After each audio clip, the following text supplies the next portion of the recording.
episode. Hello, welcome to Chapter 3 Podcast, the show for readers of science fiction, fantasy, and romance. This is Season 3, Episode 21, and today me and Izzy are here to talk about the Bright Falls series by Ashley Herring Blake, which includes Delilah Green Doesn't Care, Astrid Parker Doesn't Fail, and Iris Kelly Doesn't Date. So I think that will be fun. But first, before we dive into it, a couple of things is one, if you want to access exclusive bonus content for every episode, you can join us on Patreon or through channel memberships. And this episode's bonus content is going to be me telling Izzy about Love is Blind Season 5 and how terrible it was. So that should be, be a good time. And then also we are, I have mixed feelings, I guess, but of announcing, and we had told our patrons this previously, but we will not be returning for a fourth season in 2024. And, I feel like we've had a really good run. It's been like 3 full years of episodes. We've done a lot, and I think we're ready to move on and do some other things. It's not like any of us are leaving the internet. You can find us on our channels. I'm vanishing into the darkness. No. Izzy's disappearing. There will be nothing else. No. And we're gonna continue some of our romance read-alongs on our channels together. Like we're just gonna move them. Exactly. And Leanna and I are still planning at some point next year to do a Game of Thrones read along. So it's just not going to be here. So yeah. And I guess in terms of details, this YouTube channel will be staying up. So all of this will be available to you. And the audio version of the podcast will, I've got hosting covered until October of 2024. So it'll be there until then. Yeah. So yeah, a little bittersweet, I guess. But it is. I think I'm excited for like having space for new things. Yeah. It'll be good. It will be. Yeah. So it's bittersweet at the end of the day. But yeah, it'll be a good time. Yeah. But before then, we've got this episode, and then we have 2 episodes in December, finishing it out really strong. And I guess I'll just say now what our plans are. And another episode with Leanna too. We're not even 3 episodes. November. 3 more episodes before that's over. I was like, is there really I know. I was like, wait. Yeah, but it's gonna be fun because it's no more like specific books after this episode. Because November 28th, me and Leanna are talking about Witcher season 3, and then December we're doing a Netflix holiday romance movie episode. And for anybody following along who wants to see the movies before you hear our commentary, we're going to be watching Best Christmas Ever and Christmas as Usual. Those are the 2 we will be discussing for that episode. And then all 3 of us will come together right after Christmas for a grand finale, talking about our best and worst books of the year. Yeah, get a little preview before our videos come out. I feel like it's always fun. Yeah, so that'll be good. So that's what you've got coming for the rest of the season. But thank you to everybody for listening and watching and supporting. We appreciate all of you. It's been good. Okay, so the Bright Falls series. Pivot to happiness. Rom-coms, Sapphic rom-coms. Almost not Sapphic rom-coms. Almost just rom-coms. So this is interesting. Tell the people about this. Okay, so I went to the event. Ashley Herring Blake launches all of her books with Parnassus, usually like the day after they come out. In Nashville. In Nashville, where I live. Close to where I live. So I went. I was like, I'm doing this. I'm going to be the person that leaves my house. Yes. Because Bethany and I agreed to a book swap. So I was like, I have to go. So I went, and it was her and Meryl Wilsner talking through her books. And I took note. Like, I don't have extensive notes, but I was stunned at some of the things she said. First of all, originally Astrid was going to be with Josh, Claire's ex. Oh boy. So we had that going. And I was like, wait, this wasn't going to be like a full queer. And then Iris was going to be with Simon. I know. I was like, wait, what? No. And she had written like a large chunk of the book and then scrapped it. Because she was like, this isn't working. And she's like, you'll see when you read it. And I was like, reading Iris, I was just like, what? No. How? How? That's so interesting. Did she think that it wouldn't sell as well because... No, I don't think it was that. I think she just, that was like, she says she doesn't like map her books out fully. So I just think she kind of was writing it and thought this was where we were headed. Yeah. And that wasn't where we were headed. And then we got a little nod to the fact that maybe Isabel Parker Green is not as straight as we all think at the end of Iris Kelly. And we all begged her for the novella where she maybe gets railed real good by some young woman, just to loosen her up a little. I mean, that would be excellent. Yes, she could probably use that. It might show up on AO3 at some point. Oh, I would. Maybe Meryl was... I feel like her yoga instructor, perhaps. Yeah, I could see that. That would seem appropriate. It just needed to happen. As I got my book signed by Meryl and Ashley, Meryl was like, Isabel, yeah, see, you have to write this. And I said, yeah, I'll pretend it was for me. Thank you. Just like, thank you. Exactly what I need. Well, I am very glad that we did end up getting an entirely Sapphic trilogy of rom-coms. Yeah, and with great like we got all kinds of rep. I feel like in a nice way, like very just naturally, like what life is. Kind of sometimes when you're queer, also in which you just end up surrounded by queer people unintentionally. I mean, it's true. Like I feel like I have my couple like straight friends who are just like, yeah, I wish, and we're like, all right, you don't get to be fun. Like, yeah. Well, it's also funny when I look back and because I didn't realize I was queer until later in life. And I look back at my high school friend group and the number of them who are now out as queer in some way, I'm like, we find each other. It's fine. It just happens and it's really funny. Like, about it. But yeah, the event was fantastic.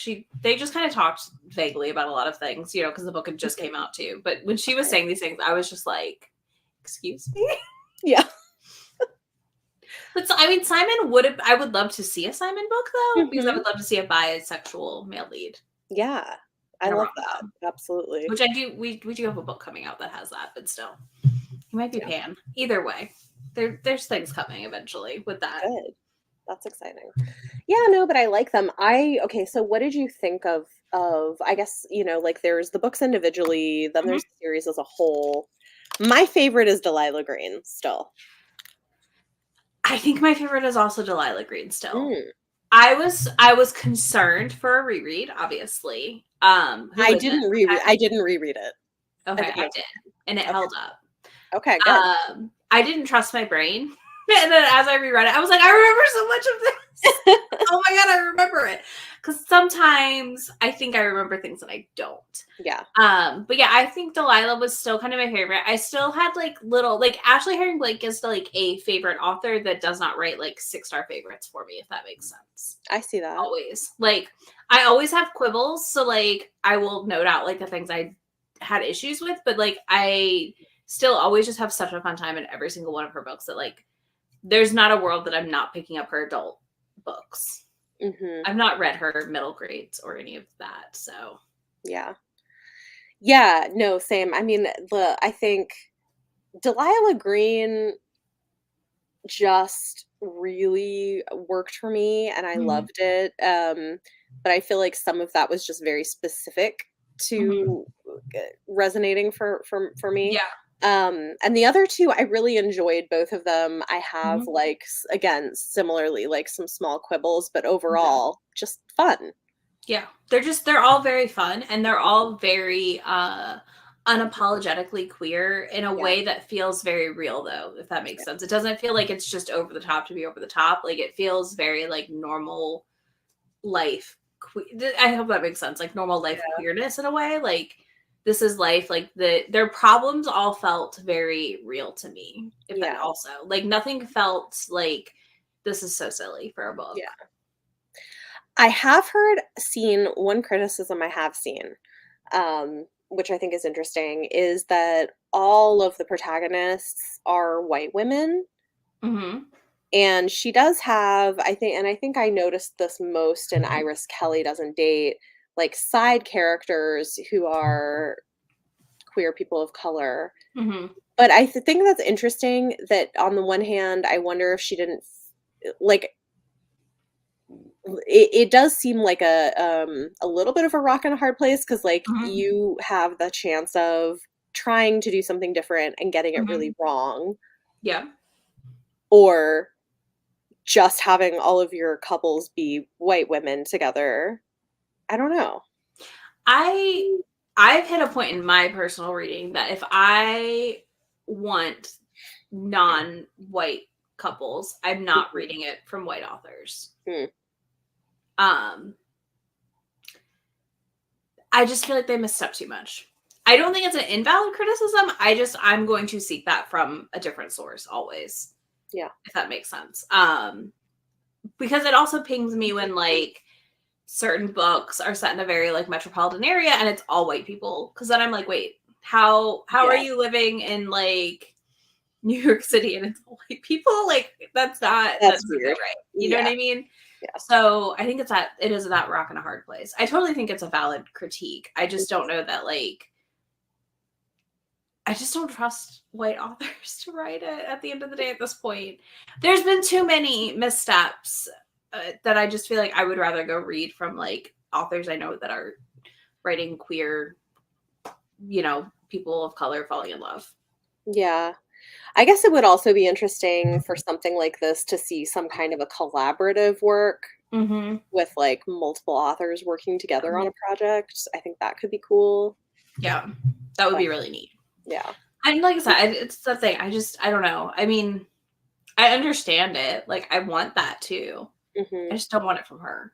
That's fair. Like, I want it from the act. You know what I mean? Yeah. Because I feel like not every time, a lot of the time, it goes badly very quickly. So yeah, I do appreciate that we had kind of a range of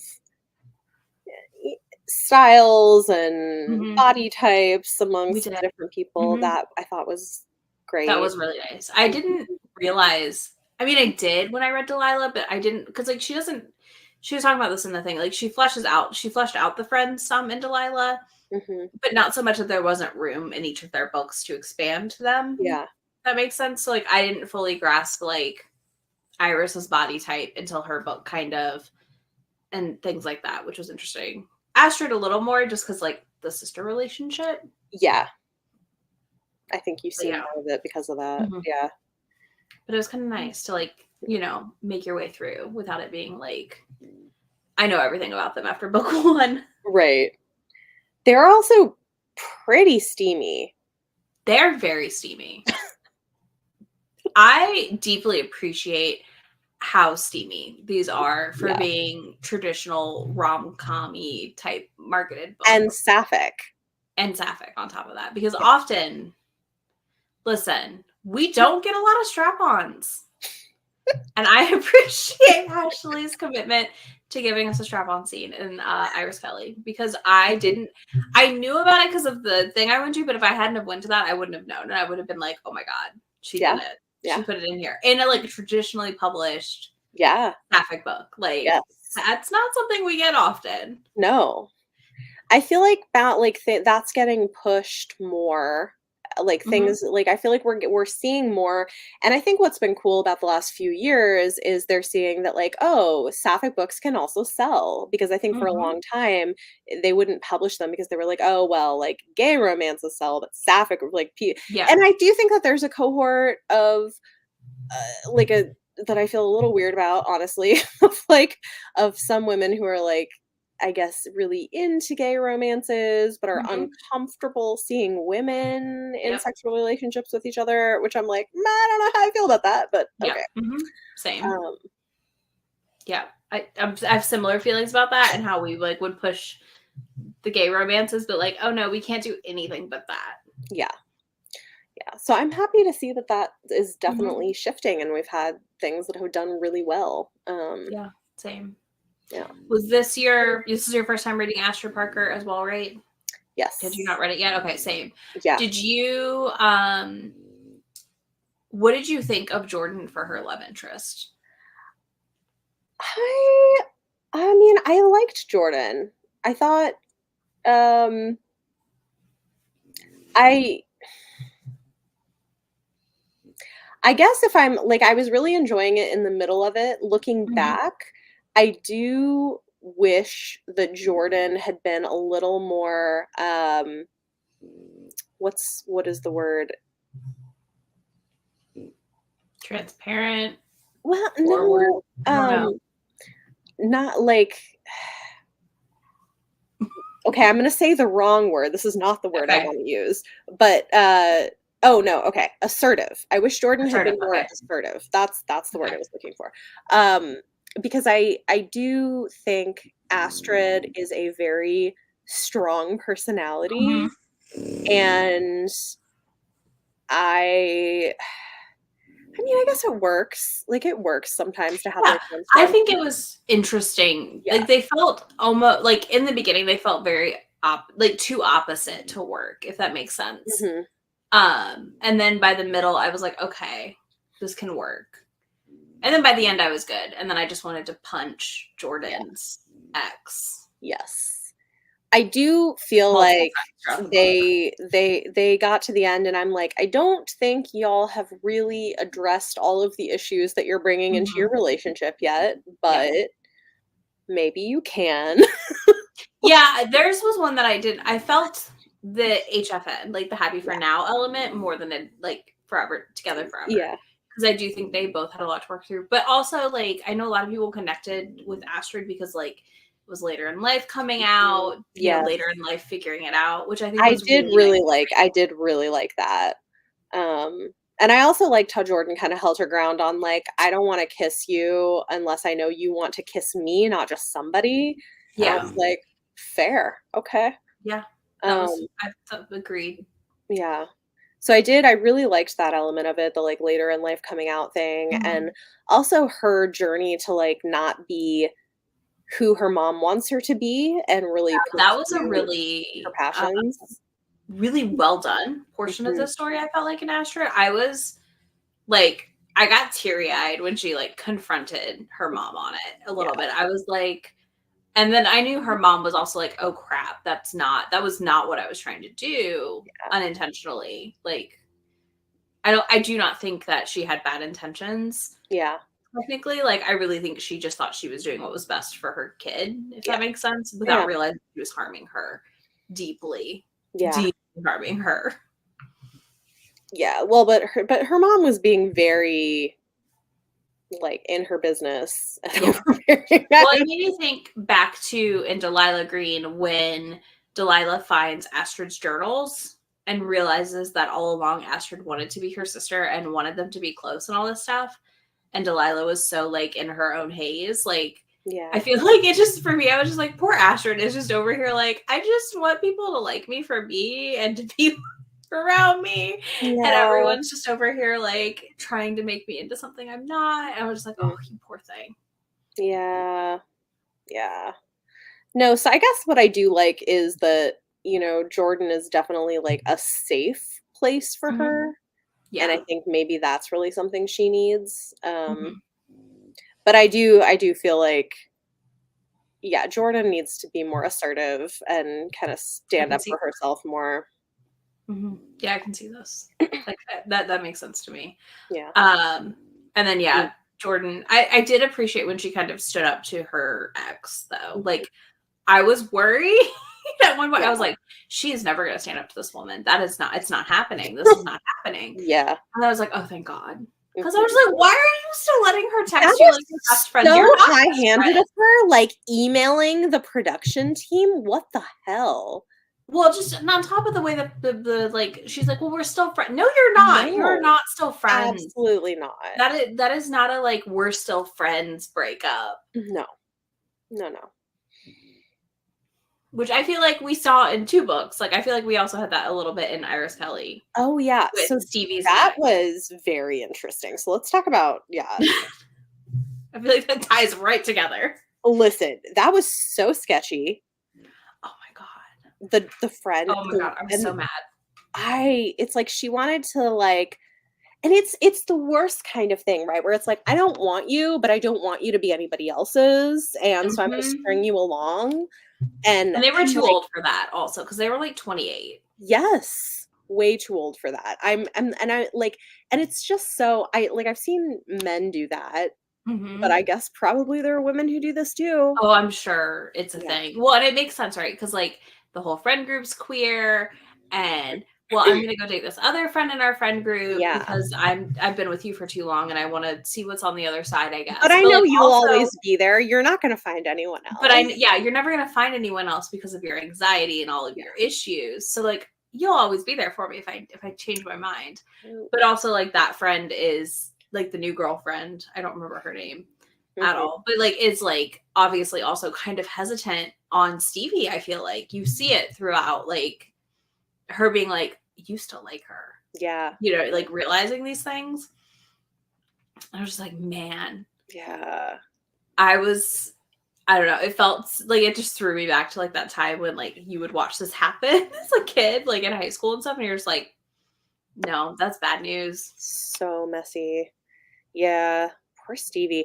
I really liked how they handled kind of her anxiety and like coming into herself and learning how to advocate for herself by the end of the book. I thought that was great. I loved also their disastrous not even a one night stand. Like that was it was so unique, like in a good way. Like it was so fun because I was like, how is this gonna work out? Because like everyone was like, it's a disastrous like one night stand. And I was like, okay, but like what does that mean? Like and then it was like, oh no, she just threw up. Yeah.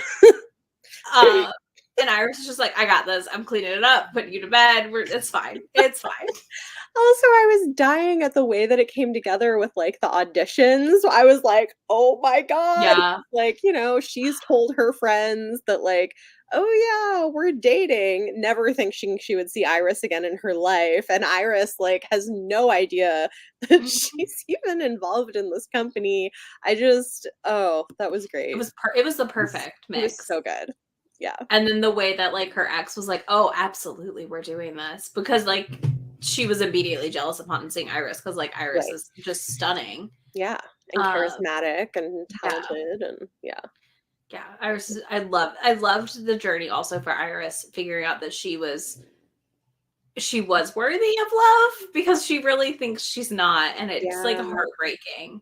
And I understood why she ended up where she was on that feeling also. Like you saw it made sense, like hearing about her exes and stuff. Well, and like for her to getting to a place where she was willing to be emotionally vulnerable and things weren't just about sex and admitting that she had feelings beyond that, I thought was a good journey. It felt like a classic rom-com in a lot of ways. And like fake dating. It was funny and I and the references to like fake dating's never believable. Like it's just like her, her friend, like my friends are not gonna like we have to tell them they will not believe this. And so they do, and the friends are in on it kind of in the best way. I was like, this is perfection. I really liked it a lot. It was fun. Yeah, I thought it was really good. And then like I didn't reread it, but I just think Delilah, like with Delilah Green, I don't know why that just worked so much for me, but the what's her name? The love interest, not Claire. I think too, because Claire is a single mom and is like figuring out how to like balance those things and is like, I don't know. I love it. I liked too, I will say from Delilah to Astrid, like getting the peak of Josh, like getting it together fully, finally was really like heartwarming in a way. I was like, I really like that he's getting it together. Like, I don't need his book. I don't want his book, but I was just like, that peak was also nice. Also made sense as to why Astrid originally was going to be with Josh. Like, Yeah, the show. Yeah. But yeah, I think Iris. Oh no. Okay, hold on. Never mind. I think I did something weird. That's No, you're fine. construction, like in the apartment above me. So No, that's my great. computer like blanked a page, like reload the site, and I was like, "Why is it refreshing StreamYard?" It's not. We're good. Okay. I was like, "Oh God, I didn't touch it." I thought my internet died for a minute, and I was just like, "Oh no." But I felt like we got a good mirror of Delilah Green doesn't care and Iris Kelly doesn't date, almost, if that makes sense. Like, they both really had things to work through. And I think in Astrid Parker, I felt like we were focused on Astrid working through her stuff, and it wasn't both of them working through their stuff. I mean, Jordan had stuff, but it just didn't. Yeah, but something about the way their issues like kind of mirrored each other, almost. I guess in the two books worked for me more than Astrid and Jordan's issues. Yeah, I would agree, because like I think if I was going to rank them in favorites, it would probably be Delilah, Iris, Astrid. Same. Yeah. And I think, I don't know what it is exactly, but I do feel like Astrid and Iris, or Delilah and Iris, just had something in them that kind of mirrored the other book in a good way. Yeah. That was part of my enjoyment. Well, I think too, isn't Claire sort of like newer to, like, I can't remember now. Had she had a relationship with a woman before? I think she had, because she came out in like high school or something. Right. Okay.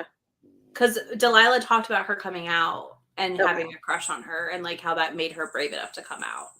Okay. I believe, if I recall correctly. Oh, yeah. Yeah, there was like something like that. So it was like Delilah didn't know because she wasn't out in high school. Yeah. But that's what it is, I think. Yeah.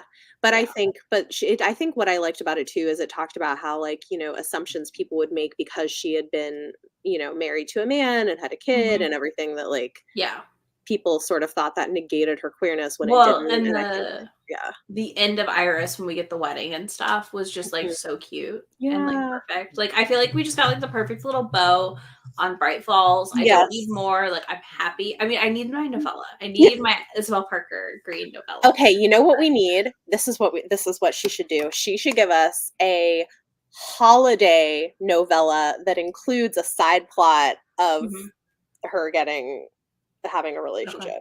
Because then we'd get like holiday scenes with all our couples. And maybe she's trying to like plan this could be really good. Like if she was trying to like plan the perfect sort of holiday where everything goes like according to her plan, and then because of this affair she gets into, everything kind of goes sideways, but it ends up being okay anyway. That'd be great. That'd be perfect. So we are getting a queer holiday rom-com from her next year. Yay. Not Isabel Parker Green. Okay, that's very exciting. I do love a queer holiday rom-com. I do too. I'm very excited. Like, I am pumped. Like, and after that, she said she's writing a new series. Okay. So, or is already probably writing that series, because how timelines and publishing works. So yeah, I'm like, I don't know. I love this series so much. Yeah. Like, I can see myself revisiting it again. Like, I don't feel that way about a lot of books, but this is definitely, like, I could see myself rereading all three of them. Yeah. Probably not immediately, but yeah, I really. No, but like in a year or two, I can see myself being like, yeah, let me pick these back up. Yeah. Or good. One or two, you know, maybe I only pick up one of them, but still, I could definitely, like, I really enjoyed my reread of Delilah. I was surprised. That's good. I was like, oh, I hope I don't come out of this like, I hate this book. That's really good to know, because it would be fun to reread it. I really loved it. It re-cemented my love of it, honestly. Amazing.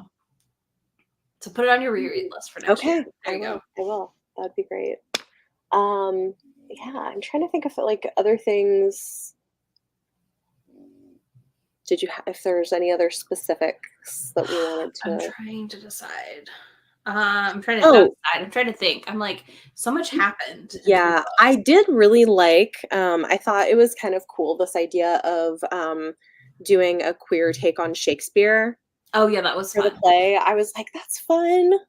Oh, I guess, you know what, we should talk about the third act in Iris Kelly. I feel like that it was a third act breakup, but I felt like, because I know everybody, I know a lot of people don't want third act breakups anymore. I don't mind them when they make sense. Same.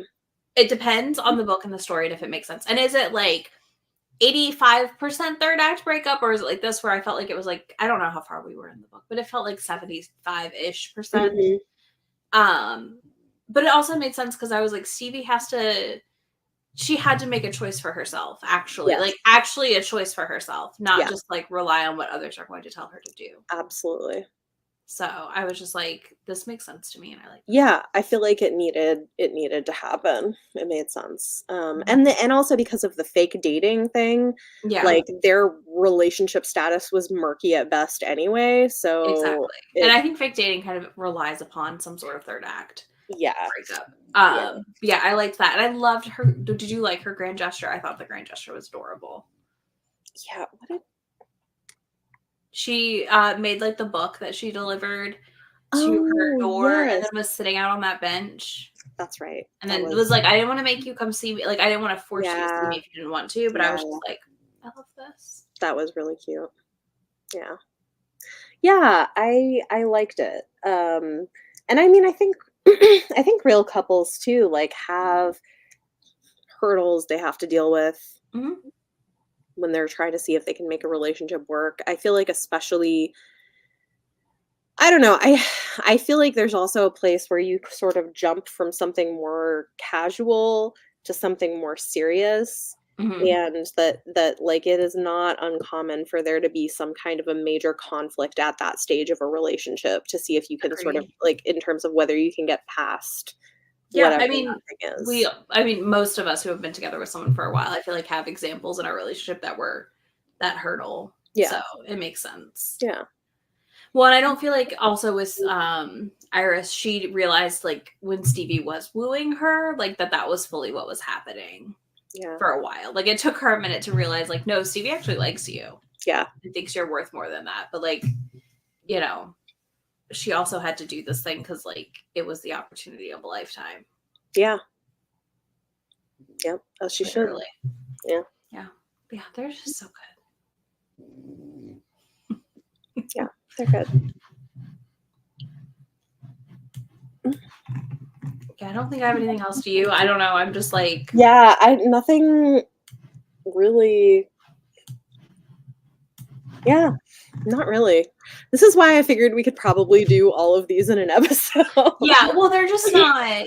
Like, they're a lot happens, but they're not like we like them. Okay, we also like them, which helps, because I feel like when we like them, it gets easier. Just they were just so fun. It was so great. There's not as much like, here's all the issues. Right. Well, and I think also it's these books are not really trying to be something a lot more than a fun queer rom-com. I mean, they have, like, nods to things. Like, there's some, like, we see some, like, diverse gender identity in some of the side characters, and but like these are really solidly romances. So it's not like there's a lot of bigger themes either. Yeah, it's very internal conflict themes, more too than external, which works in its character growth versus like things happening in the outside world as much, I feel like, which is always nice. Yes. For a change of pace. Because like some authors don't do that well, and some, like it varies. So it's like kind of nice when you have authors that do that well. Yeah. Yeah. No, I'm definitely a fan. I think they're good.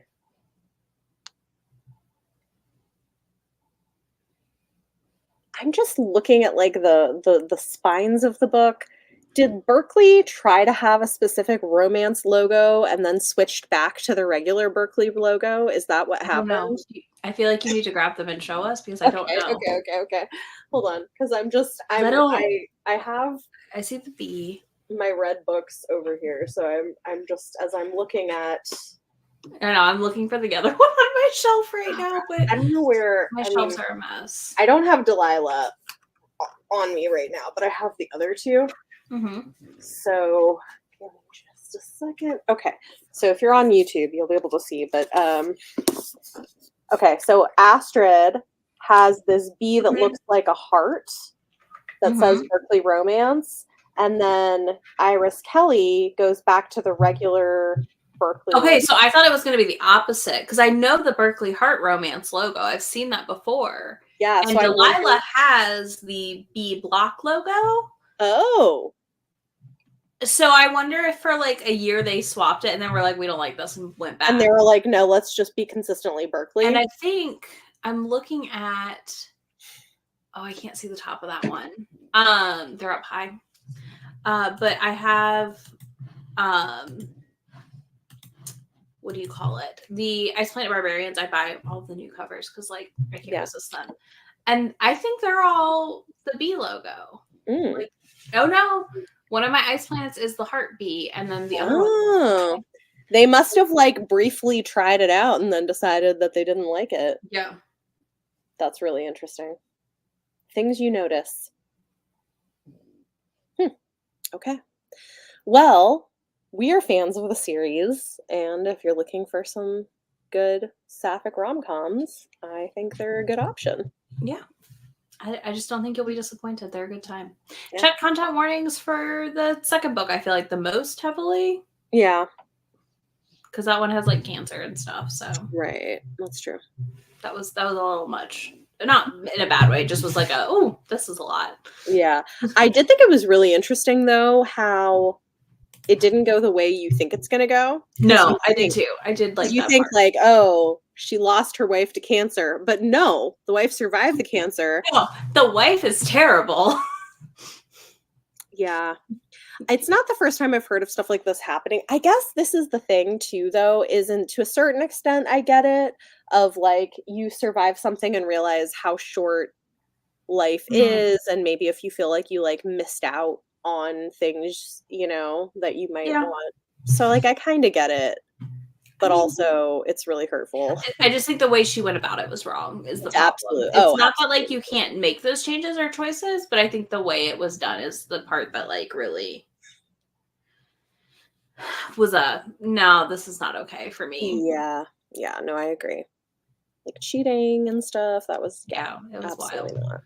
Yeah, I feel like book 2 is the one I would check the content warnings for the most going in if you have any sensitivities to cancer. Yeah. So. Cool.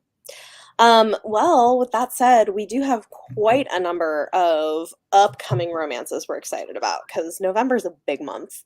Yeah, it's, do you remember when like by mid-November there was nothing? I feel like whereas now I feel like December is still pretty quiet.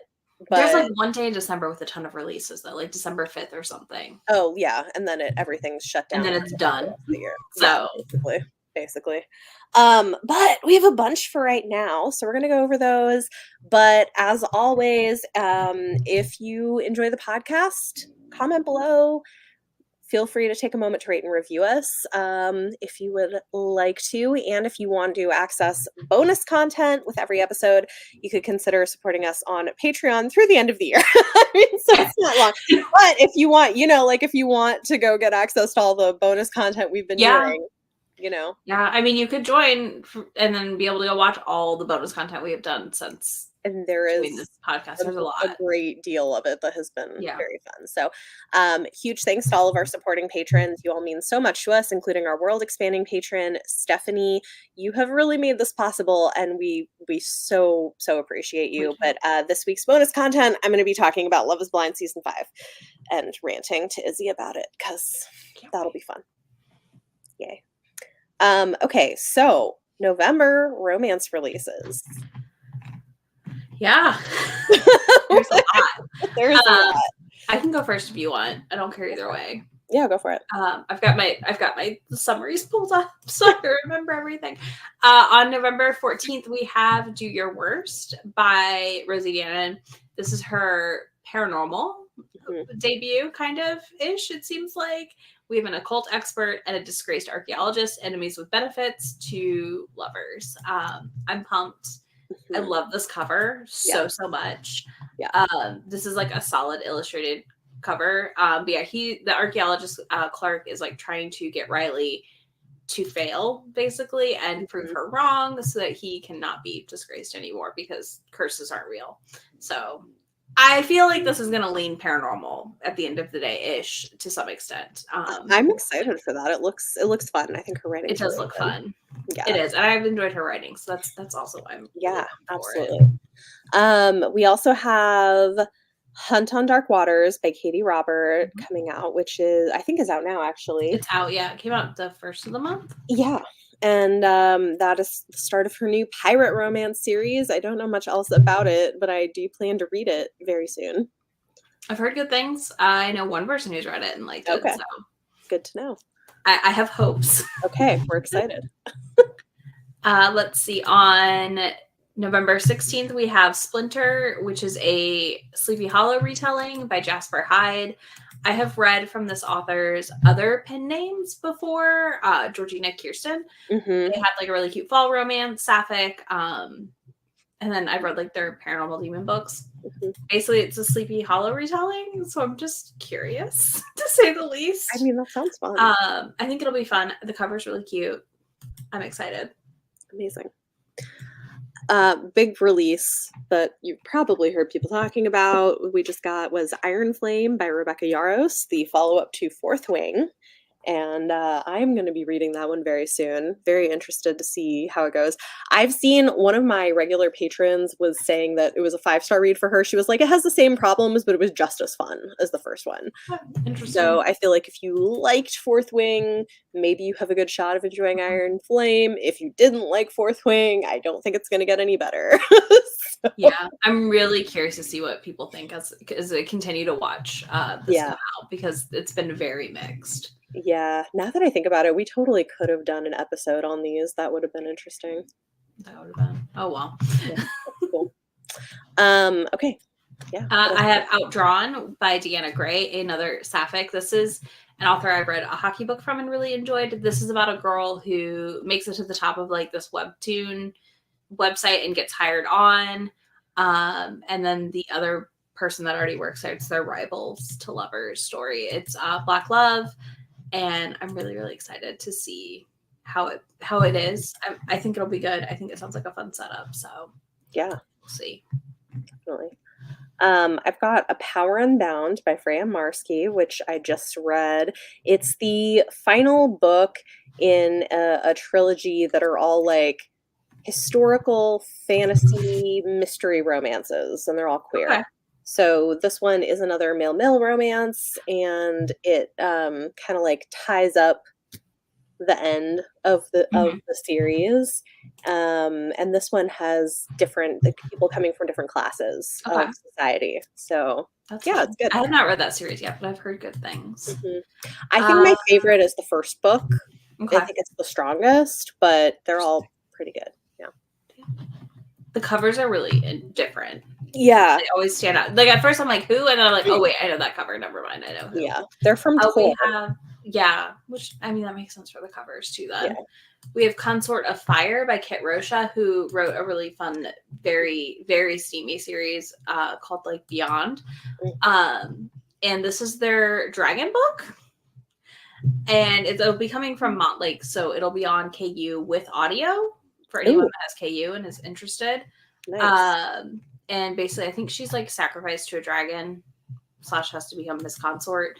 And the dragon's nothing like what the stories are, of course. So I'm really excited and hopeful for this one. We'll see. Yeah. It's like the end of the month that drops. So cool. Very curious. Sounds fun. And then Check and Mate by Ali Hazelwood. I'm curious about. It's her first YA contemporary romance surrounding chess. Yeah. I've heard good things too. Okay. I got it on Libro, so we'll see. I'll listen to it hopefully soon. But yeah, it'll be interesting. I've heard it's Ali Hazelwood, but YA, so I'm here for that. I mean, that sounds good. Okay. And then I think we had one more, or did you have? Yeah, I've got. Yep, I do. I have For Never and Always by Helena Greer. This is a second chance romance of two best friends, now exes. And like an inheritance, so they have to like work together for this inheritance. And he's still like in love with her and wants a second chance. And he has to like be a chef at a wedding. It's interesting. I think they both are queer. Most likely in this. I know he is queer.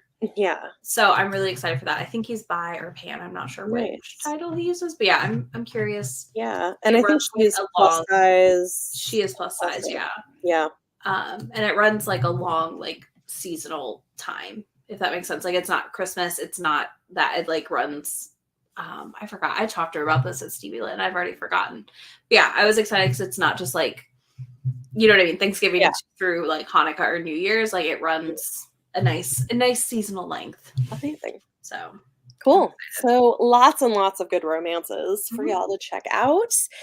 And again, I'll be back November 28th or thereabouts with Leanna to discuss Witcher Season 3. And then we'll just have our couple December episodes and wrap things up. Again, this has been Chapter 3 Podcast. We're your hosts, Bethany and Izzy. And you can find us on Twitter, Instagram, and TikTok at Chapter 3 Podcast and on our individual YouTube channels. Join us for the next episode. And this episode's bonus content will be available to patrons in the next few